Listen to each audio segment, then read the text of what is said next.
상대를 쫙 하고 끌어들인 다음에 동료에게 찔러주는 것으로부터 시작해서 최고의 공격수답게 상대 수비와의 심리전 싸움을 이겨내고 어려운 상황에서도 예상을 벗어나는 슈팅을 통해 직접 득점까지 해낸 그의 다재다능함을 총체적으로 대단히 잘 보여준 장면이었다.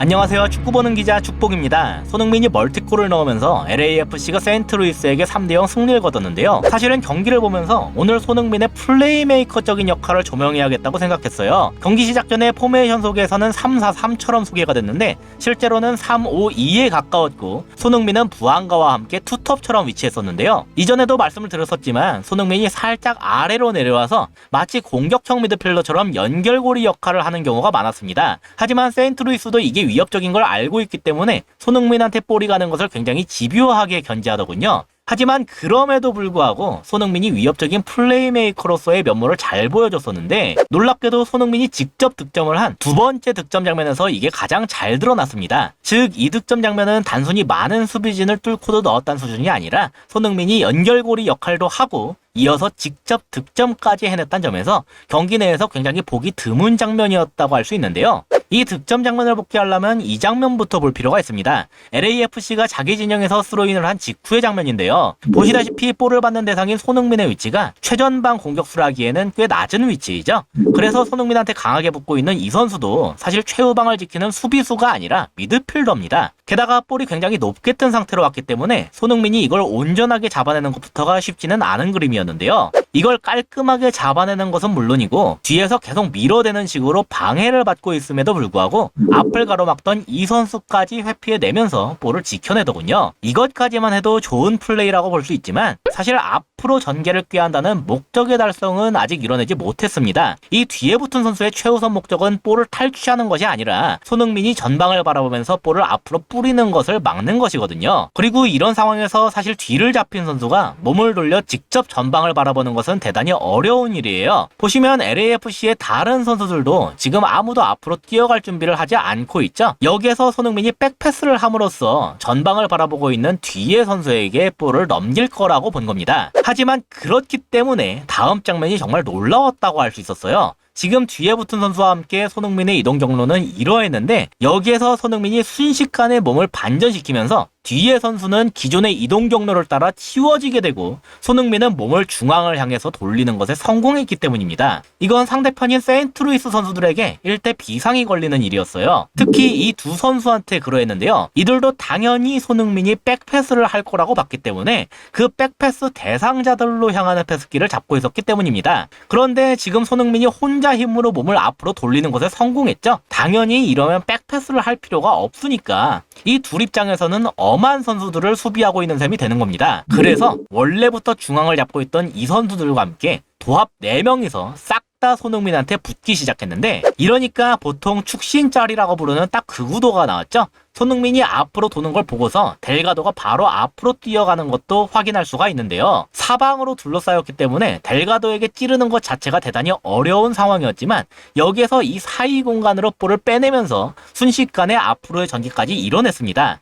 상대는 4명이나 손흥민에게 투자가 되었음에도 저지를 하지 못한 셈이기 때문에 자연스럽게 다른 지역에서는 숫자가 부족할 수밖에 없었어요. 그래서 공격 숫자와 수비 숫자가 동등한 3대3 구도를 허용하게 됐고 이는 볼을 어떻게 할 것인지에 대한 선택권을 갖고 있는 공격 측이 더 유리한 상황이 되었다는 뜻이 됩니다. 사실 여기까지만 해도 손흥민은 그 역할을 충분함 이상으로 수행했다고 해도 과언이 아닌데요. 이후의 과정을 보면 더 놀라운 게 아까 손흥민한테 총 4명이 붙었다고 말씀드렸죠. 그런데 다음 장면을 보시면 그 4명 중에서 단 1명만이 손흥민을 잡아줄 수 있을 법한 위치에 있는 걸 알 수가 있습니다. 즉 나머지 3명은 손흥민이 달리는 걸 잡으러 오지도 못했던 거죠. 세인트루이스 입장에서 이 차이는 상당히 심각했는데요. 지금 공을 잡고 달리는 것에 계속해서 뒤로 물러나는 것은 여기에서 물러나며 시간을 끄는 동안에 전방의 선수들이 수비로 복귀하는 걸 노리기 위해서입니다.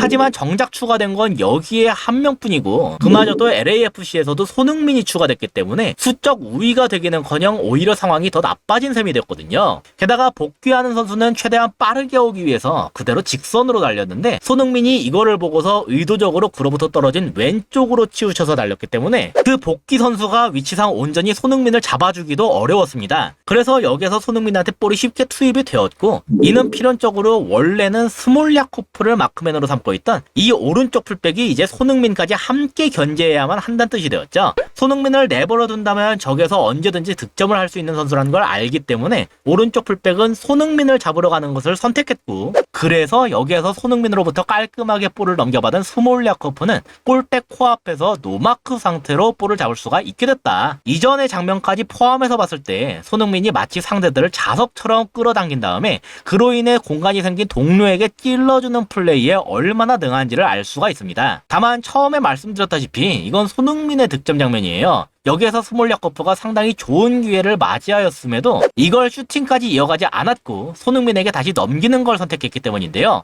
방금의 과정을 통해서 두 명은 쭉 하고 뒤로 밀려났지만 아직 하나의 선수가 딱 하고 앞을 잡고 있는 중이죠. 여기에서 손흥민의 공격수로서의 똑똑한 플레이가 빛을 발하는데, 손흥민이 공을 잡은 직후의 모습은 이랬습니다. 보시다시피 오른발로 공을 잡아놓고 있죠. 왼쪽은 뒤로 밀려났다고는 해도 수비수가 둘이나 있기 때문에 슈팅이 수비수에 막히지 않기 위해서는 오른쪽을 보고 때리는 것이 자연스럽기 때문인데요. 여기에서 앞을 잡고 있는 이 선수를 보시면 손흥민이 그렇게 오른쪽을 노려서 찰 수가 없도록 그 오른발각을 딱 하고 잡으러 온 걸 확인할 수가 있습니다. 그래서 만약에 이대로 찼다면 바로 앞에서 막히게 됐을 거예요. 그렇다고 시간을 아주 오래 잡아먹을 수도 없는 일이죠. 뒤에서 선수들이 슬슬 복귀하기 시작하고 있기 때문입니다. 여기에서 그럼 손흥민이 어떻게 했냐? 툭 하고 좀 더 오른쪽으로 이동을 하더군요. 이 때문에 방금까지는 막혔던 오른발 가마차기 각도가 순간적으로 열리게 되었어요. 하지만 당연히 내버려두면 그렇게 할 것임을 상대도 알고 있기 때문에 이 선수가 급하게 따라가면서 발을 벌려서 그 가마차기 궤적을 방해하려고 했습니다. 위치 자체는 서로 워낙 가까웠기 때문에 발만 들어 올려도 가마차기를 아예 막아내거나 적어도 크게 굴절시키기는 쉬웠거든요. 그런데 여기에서 손흥민의 판단이 대단히 놀라웠어요. 상대가 발을 크게 벌려서 그걸 잡으려고 하니까 장기인 가마차기가 아니라 아래로 깔아서 차는 걸 선택했는데, 그 벌린 다리 사이, 즉 가랑이 사이로 슈팅을 시도한 겁니다. 상대가 가마차기 궤적을 막고자 한 것 자체는 합리적인 판단이었지만 그걸 역이용해서 예상치 못한 가랑이 사이를 노린 손흥민의 선택이 심리전 싸움을 최종적으로 승리로 이끌었다고 할 수 있겠죠. 심지어 골키퍼조차 가마차기를 하면 막을 수 있는 위치로 미리 이동까지 했는데 이렇게 가랑이 사이를 노릴 거라고는 예상할 수가 없었기 때문에 옆으로 들어가는 것을 그저 바라볼 수밖에 없었습니다.